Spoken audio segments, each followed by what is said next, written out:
کیا آپ جانتے ہیں کہ یسوع مسیح کو زمین پر کیوں بھیجا گیا؟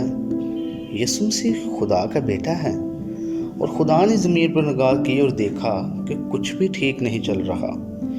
جنگ اور بیماریاں عام ہیں، خود غرضی عام ہے، لوگ صرف اپنے بارے میں سوچتے ہیں۔ پھر خدا نے فیصلہ کیا کہ میرا بیٹا ان کی مدد کے لیے جائے گا۔ پھر خدا نے مریم کو چنا۔ آپ نے یہ کہانی سنی ہوگی، مریم اور یوسف کی کہانی۔ خدا دنیا سے پیار کرتا ہے، اس لیے خدا نے اپنا اکلوتا بیٹا بھیج دیا۔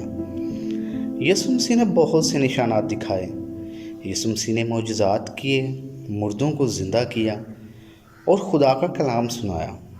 وہ ہر جگہ گیا اور بہت سے لوگ اسے سمجھنے لگے تھے کہ یہ واقعی خدا کا بیٹا ہے، اور جتنوں نے اسے قبول کیا اتنوں نے شفا دینے کی نعمت پائی۔ عام لوگوں کو یہ نعمت یسوع مسیح کے دنیا میں آنے کے بعد ہی ملی۔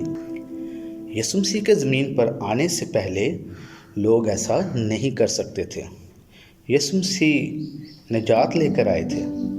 نجات کو حاصل کرنے کے لیے ضروری ہے کہ ہم معافی مانگیں ان سب گناہوں سے جو ہم نے کیے ہیں۔ نجات کے لیے قربانی ہی واحد رستہ ہے جو یسوع مسیح نے دی۔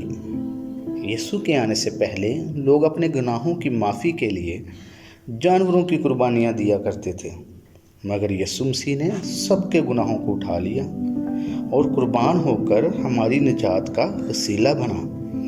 یسوع نے کہا، اپنی خودی کا انکار کرو اور میرے پیچھے ہو لو، کیونکہ ابدی زندگی صرف اور صرف خدا کے پاس ہے، جس کا وسیلہ یسوع مسیح ہے۔ تو آئیں، توبہ کریں اور یسوع مسیح کے ساتھ ابدی زندگی میں شامل ہو جائیں۔